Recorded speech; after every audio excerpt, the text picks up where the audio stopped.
Hello and welcome back to the channel, Northworthy Sagas and Stories, as you very well know.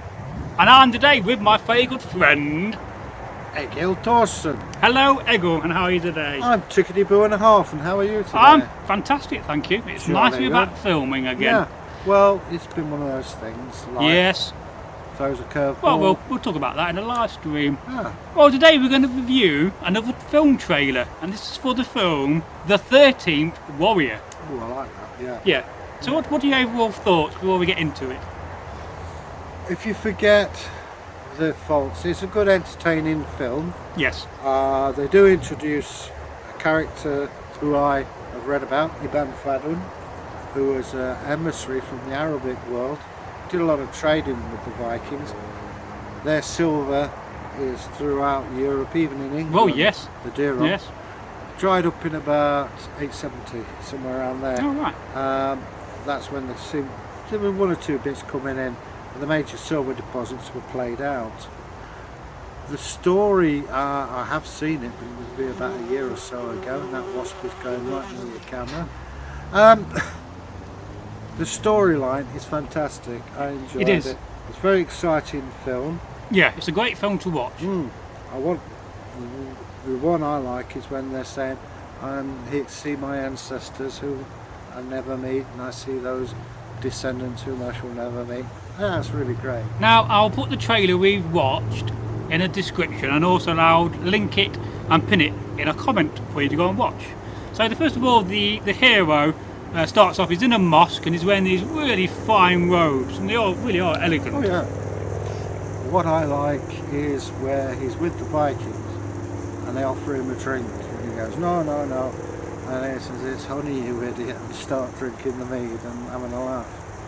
But it must have been, in reality, it must have been a daunting prospect for someone who's used to the standard of living out in Miklagard, which would be very high, and see these people, you didn't know whether they were going to cut your throat or not. Well, of course not, no, that would have been quite frightening. Then the next scene we see is the scene of a woman, and she has two servants. Cool, it looks good. So, you know, that kind of sets the scene for the beginning of the movie, of how our hero kind of gets thrown out of the country, isn't he? He gets this, you know, what do you call it? Well, he's banned from the country. He's had to banished. leave. Banished, Yeah. yes. Thing I found, I mean, we talk about the Viking Age and that we talk about from 793 to 1066.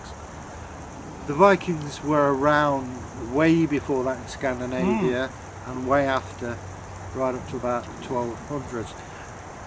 And that's, when you look at the clothing, there are Roman helmets and swords, which at first glance think, well, that's not authentic. Well, having said that, 410 around to 410 to 480 the Romans left Britain.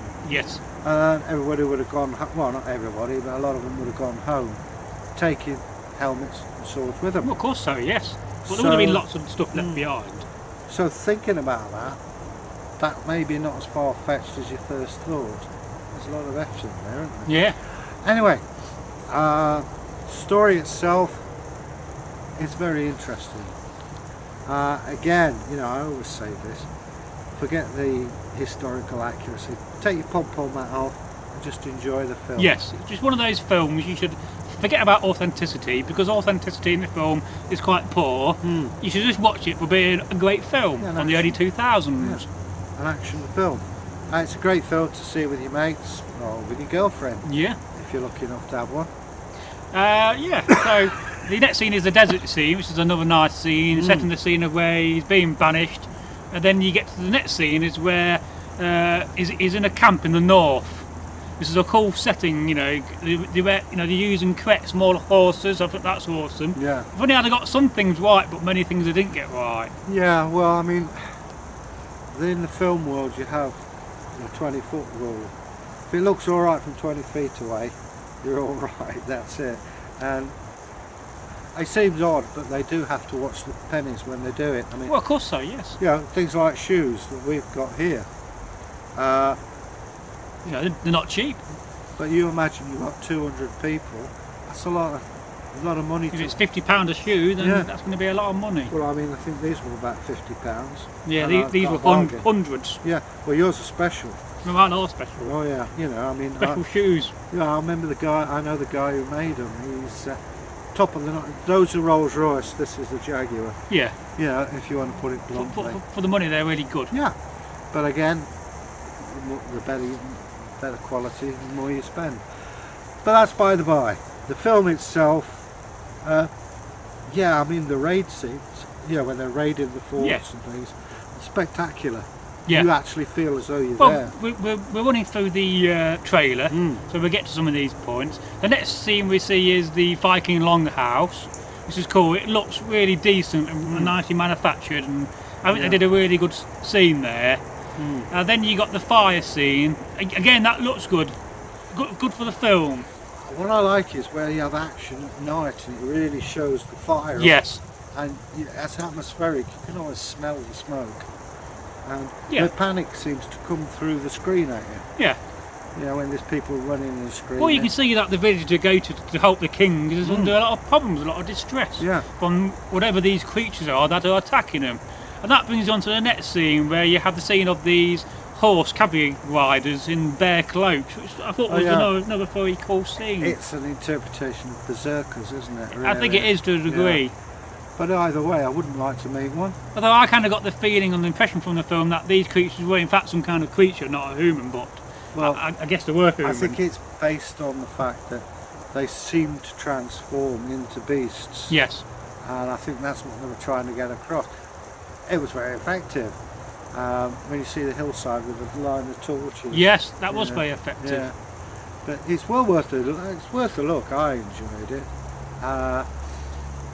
So long as you don't overthink it, it's a good film. It's entertainment. Yeah, it is what it is. Yes. I don't think they actually lay claims for it to be this great epic. Of course, the horses they was using in that part of the film look more modern. There was bigger horses. Arabic, Yes. because they're bigger and the eyes are bulge, yeah. And then the next scene we see is a Viking, and he's got a very heavily tattooed face, which is although speculation. We're not sure whether they did have tattoos. We think they did, but we're speculating. Well, it mentions them having Yes. tattoos. We don't know what form they took, but also if you look at St. Paul in the Bible, he says that as a Christian you shouldn't have tattoos, and that's because the pagan warriors used to tattoo themselves. Used to tattoo themselves in honour of their gods. Yeah. Yeah. Well, we know that tattooing has been done throughout history. Oh, so yeah. it does make you think, Well, the earliest known tattoo to me is on Earthsea. Yes. And that was more medical than. But we know that's a video on its own on tattoos. Oh, yeah. And Yeah. we have promised to do that video, and we are going to make that video. I'd like to see him actually. Yes, I would. And then we have another scene, and we've got Omar Sharif, which is just a fantastic actor. I mean, Yeah, well, he's got a he great was. cast this week. Yeah, he was. He got, and rest in peace, Omar. Yeah. Thanks for the film. Yes, he did make spectacular films, and that looked, quite nice. And then you see the Viking in the Specky home, which I thought was rather cool. Yeah, you do have a diverse mixture. I mean, you've got the Gunnenberg sort of spectacle helmet, and then you've got another guy wearing a Roman centurion's helmet. Yeah. Please make your mind up. Yeah, you have the scene in the tent where the old woman, the wise woman, is collecting the 13th warriors, and he becomes the 13th. That was another good setting of the movie before they get onto the longship and go to the king to go and help him. And we get onto that scene now. I thought the Viking longship in the mist with the dragon head. Well, It's a very evocative scene. yeah, it's a in evocative scene, but I anyone's thought they could have done that a bit better. Yeah, I mean, some films the dragon head looks a bit more like I don't know, Yeah. a billy goat.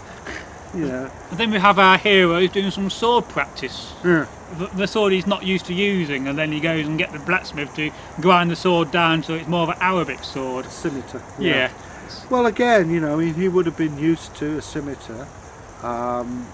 They sort of like the Viking swords, but it's what you're used to, and if your life depends on it, you can see his point. Yes. No pun intended. Well, no. Then we have a Viking. He's in some fur. He has no beard, but he has like a Romanesque shield, and I thought, that was quite bad, really. Is this the guy with the long blonde I think hair? it may have been, yes. Yeah. He died. Yeah, oh, he's sitting in a chair on the barricade. Yeah. At least I think that's that. I mean, theoretically, you can actually shave with a knife if it's sharp. Well, you can, yes. I've done it. I've did it once. I've just done a strip down there. But having said that, you've got to keep it sharp. And Yes, I definitely. think most people would have grown beards or moustaches. It would have been easy to grow a beard. Yeah, because although they were considered clean, they're not clean by our standards. Yeah. Not by Iban's standards, as he says in Of course, his accounts. there's always a scene, because this is a Hollywood movie, you know what's going to come up next? You got a man, and he's got a sword, and where's he got it? On his back. Please don't do that. I really do detest that. I really do. Keep it to Lord of the Rings. It's funny actually. I was reading a book about the Vikings, and it's quite a learned chap, and they're the worst sometimes. And he was saying, oh, they sometimes wore the sword on the back. Yeah, the dead ones. Yeah, no, that never would have happened. Yeah. It's cumbersome. It looks sexy, yeah, but I mean, that's Hollywood, you know. I mean, if you're there with your group of warriors, there you are in your local village, and you're getting together to do some training, and your mate, you know, Olaf comes up and he's got his sword in the back, you would have said, oh, what a twat. Yeah. Yeah, well, I mean... You could see it, couldn't you? Well, also, I mean, you imagine, you see pictures of the sword on the side, like the samurai, and what it is, you draw it out quick and slash, game's over. While you're doing that, he's cutting you in half. Well, yeah. Not to mention de-stain. Yes, it's often a regular theme in the training reviews of a warrior having a sword on the back. Well, the classic thing is, I mean, you know about American Civil War stuff. Yes. When you see them on the screen and what actually the reality is, it's very different, isn't it? Yeah, they're always far too clean, these people. You roll around in the mud a bit and burn your clothes and look tatty. Yeah, but I mean, you live in rough. Well, yeah, clothes didn't last that long, and it's the same in our period. Yeah. I mean, a pair of trousers you're wearing every day, you might have lost you a year. Yeah. But, you know, we take clothing in the modern world for granted. Yeah. They're a bit clean, aren't they, people? Yes, well, they're always too clean in these movies. What I like is where the women wear makeup, you know, they're supposed to be Viking women. The next scene we see is the warriors on horses, because they're using Arabic horses again, we've already mentioned, and there's like furmen and they're wearing like late armour. I mean, talk about contrasting periods again. I think that's what they had in stores at the time. I guess it is, it's often what's available to be rented out. So the next scene is a fire scene. Often these fire scenes kind of set the movie, and people like fire, it's attractive, isn't it? Well, it's evocative, isn't it? And then we see our hero, he's looking more like a Viking now, and it's good how he just merges from the beginning to becoming more Viking-esque. I thought that's good. Well, even allowing for the temperature change, it was be pretty cold for the guy used to hanging around in Arabia to come to Scandinavia. Yeah, and then we see a longship scene, and they're getting the horses out of the longship. I thought that was good. Yeah, see that on the Bay of Tapestry. Yeah. And then we see the scene of the king's daughter. She's a princess, a red-headed lady. Very good looking, but she's wearing quite a bit of makeup, and kind of think that's kind of bad, really. Yeah, I mean, authentic makeup, fair enough, but modern makeup, too heavily done on the face, not right. We know the Egyptians wore makeup, which was thousands of years before. But what makeup they were having, well, it's speculation. I have no idea. No, we don't really know. Well, I suppose bonfire ash and cochineal. Who knows? We don't. I don't. No. I personally don't know. No, we don't know. You know, it's lots of rumours that makeup was around of some sort, but I think there's lots of speculation on that, and there's yet to be any physical evidence to prove that. But in time that may happen. You never know. In archaeology. Then we see the burning of the longship for the funeral, and I thought that was a very cool scene. Yeah, well, that is actually taken from Ibn Fadlan's account. Yes. It was a Rus chieftain who died, and he went through the various stages, you know, where what they always forget to say is the body's been in the ground 9 days. He's turned blue apparently. They carry him up, put him on the ship, and run his horse around and blah. Then the slave girl who goes around and has sex with all the chieftains, saying, I do this for my lord in Valhalla. Then they lift her up 3 times. She's then has a drink, which I assume is laced with something, and the Angel of Death, well, they have a thong round her neck, which they don't do in the Viking series, and they pull it, she's being choked, and the Angel of Death stabs her with a broad dagger. She then is put on the ship with the chieftain. They push it out to the sea, set fire to it, which is, you know, people think that's the tradition. If you've got to be very wealthy to do that. Well, you do, yes. I mean, how much does a boat cost? A lot. Yes. And then we kind of end the trailer with a battle scene at night, and I thought that was quite cool. Yeah. So, overall, it's a good trailer. Yeah. You know, it kind of gives us the highlights of the movies. And if you've not seen The 13th Warrior, I do recommend you go and rent it or buy a copy and have a watch. You know? Yeah, I mean, I've watched it a couple of times. Admittedly, it was about a year ago. Yeah, I watched it about a few months back. Yeah, but it's well worth watching. I enjoyed it. Admittedly, at the time it was Christmas, and I got a nice glass of brandy. And, well, fair enough. But that's what the film does. You sit there and enjoy yourself, and you know, with your girlfriend or whomever you choose as your partner. It's a nice one. They snuggle up and enjoy the film. Yeah. So I'd thoroughly. But it's hardly a rom-com. Not really, no. No. So overall, authenticity-wise, I think it's a poor film. But for sheer entertainment, it's a good film. And it's more fantasy than fiction, I would say. Yeah. I think it's geared to people who don't know. I mean, trouble is, we've studied the Viking Age for years. Yes. And we grow a bobbly hat, and you pick out faults because that's what you do. It's the same with anything. Leave my hat alone. But for the average person in the street, they're not interested in that. They're just interested in a good film, and that is a film well worth taking out.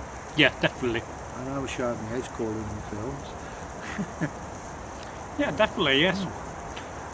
Well, for now, that's the end of this trailer review. And if you enjoyed watching this trailer review, I urge you to go and check out our playlist. So far, we've reviewed a few film trailers, and we have some more already filmed, ready to publish.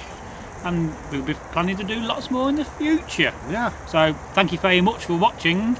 If you have a comment on this film, please leave it in our comment section, and we'll answer you promptly.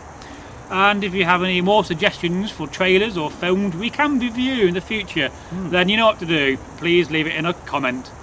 And if you're new to the channel, well, subscribe please. Thank you for watching. Yeah, thanks a lot. Raz Hail. Bye.